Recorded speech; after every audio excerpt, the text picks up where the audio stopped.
নমস্কার। অনেক দিন বাদে অনেকের অনুরোধে পুনরায় আবার ভিডিও দিতে শুরু করছি। মাঝখানে প্রচুর কাজের প্রেশার এবং বিভিন্ন ব্যস্ততার মাঝখানে আর বসা হয়নি, তাই অনেকেই ভাবলেন হয়তো আমি চ্যানেলটি বন্ধ করে দিয়েছি।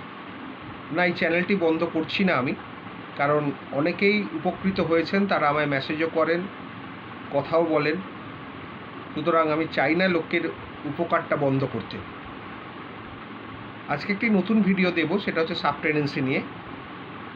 সেটা হচ্ছে, ধরুন কারোর নামে আপনি পার্সোনাল নামে বিল দিয়েছেন, দু তিনজনের নামে একসঙ্গে বিল দিয়েছেন, এবং সেটাতে যে দু তিনজনের নামে বিল দিয়েছেন তারা কি করলো, পার্সোনালি ব্যবসা না চালিয়ে, মানে কমার্শিয়াল পারপাসে আপনি দিয়েছেন, ব্যবসা না চালিয়ে সেখানে একটা প্রাইভেট লিমিটেড কোম্পানি খুলে ফেললো। ওই তিনজন ডাইরেক্টর হলো এবং অন্যান্য আরও যারা যারা আছে তাদেরকেও ডাইরেক্টর নিলেন, এবং সেটা আপনার কনসেন্ট ছাড়া নিজেদের ইচ্ছে তারা কোম্পানিটা খুলল। ওই রেন্ট বিল দেখিয়ে তারা ট্রেড লাইসেন্সও নিলেন, ব্যবসা চালাতে শুরু করল। সুতরাং এখানে যেটা দেখা গেল যে পার্সোনাল নামে রেন্ট বিল নিয়ে তারা কোম্পানি ফর্ম করলেন। কোম্পানির একটা সেপারেট এন্টিটি, এবং পার্সোনাল নামে বিল নিয়ে কেউ কোম্পানি করলে সেটা প্রেমিসিস টেনেন্সি অ্যাক্টে সাবটেনেন্সি বলে বোঝানো হয়। এই সাবটেনেন্টটা হচ্ছে আনঅথরাইজড সাবটেনেন্ট, কারণ আপনি তাকে কোম্পানি করার জন্য কোনো পারমিশন দেননি।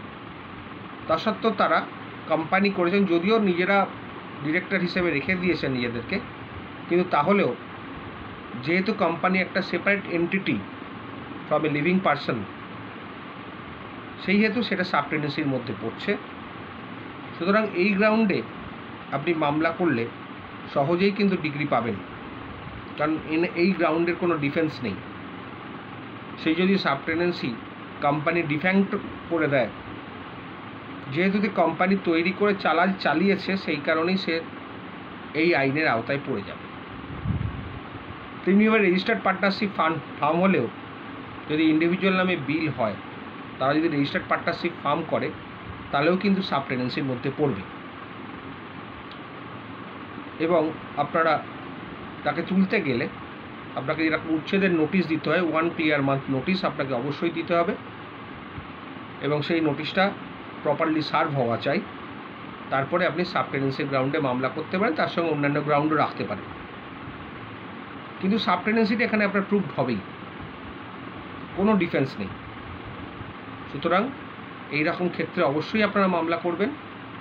হ্যাঁ, তবে প্রেমিস টেনেন্সি একটা মামলা করতে গেলে সেটা অবশ্যই ভ্যালুয়েশনটা, মানে rental value monthly 10,000 and above হবে, তবেই কিন্তু কমার্শিয়াল পারপাসে ভাড়াটা দিতে পারবেন।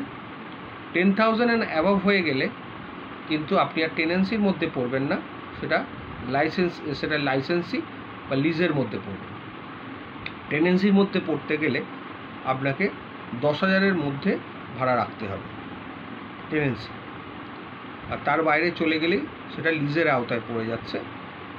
সুতরাং এইভাবে আপনাদেরকে এগোতে হবে। আশা করি বোঝাতে পারলাম। পরবর্তীকালে অপেক্ষা করুন পরবর্তী ভিডিওর জন্য। নমস্কার।